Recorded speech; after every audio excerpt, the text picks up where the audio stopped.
Kids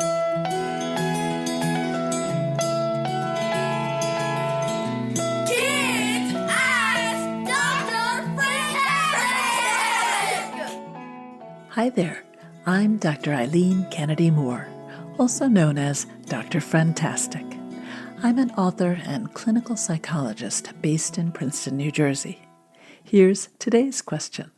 Hi, my name is Kai and I am 9 years old, and my question is, what do you do if your friends say you're bossy?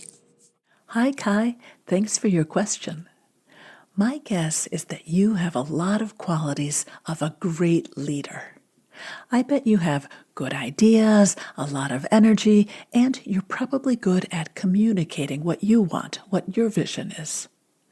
Those are very important abilities for a leader to have. Where you're getting stuck is with the reaction from your friends.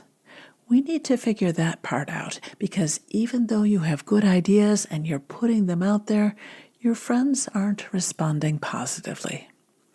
Now, maybe your friends were feeling tired and grumpy that day.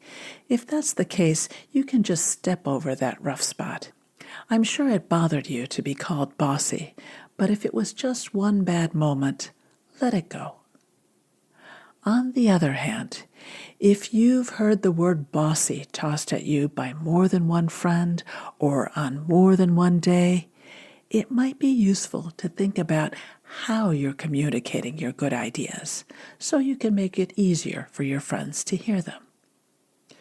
One tricky thing is that most kids have their parents and their grandparents and their teachers and their coaches and their babysitters all telling them what to do. With all those grown-ups bossing them around, kids really don't like it when they feel like another kid is telling them what to do.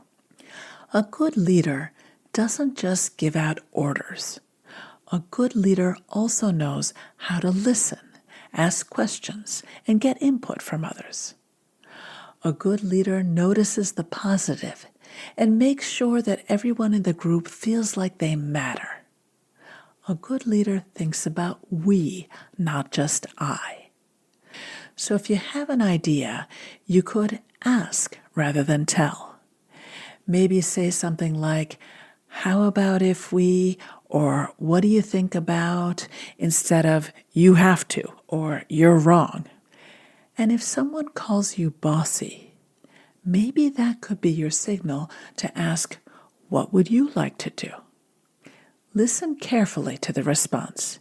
You could even try summarizing what the other person says, just so they know you understand. You could say, so you want to do it this way because... Once you really understand what other people want, you're in a better place to explain what you want or come up with a compromise. A compromise means doing partly what you want and partly what someone else wants. So neither of you gets exactly what you want, but you both get something.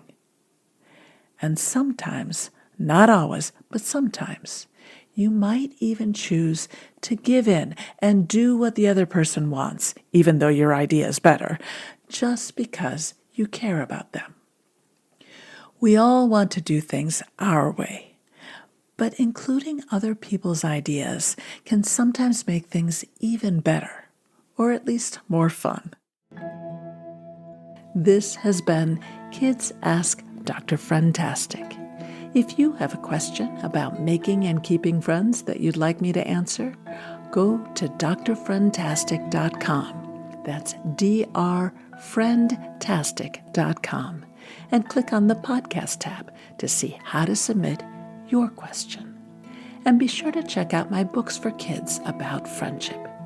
Growing Friendships, a kid's guide to making and keeping friends, and my new book, Growing Feelings, a kid's guide to dealing with emotions about friends and other kids.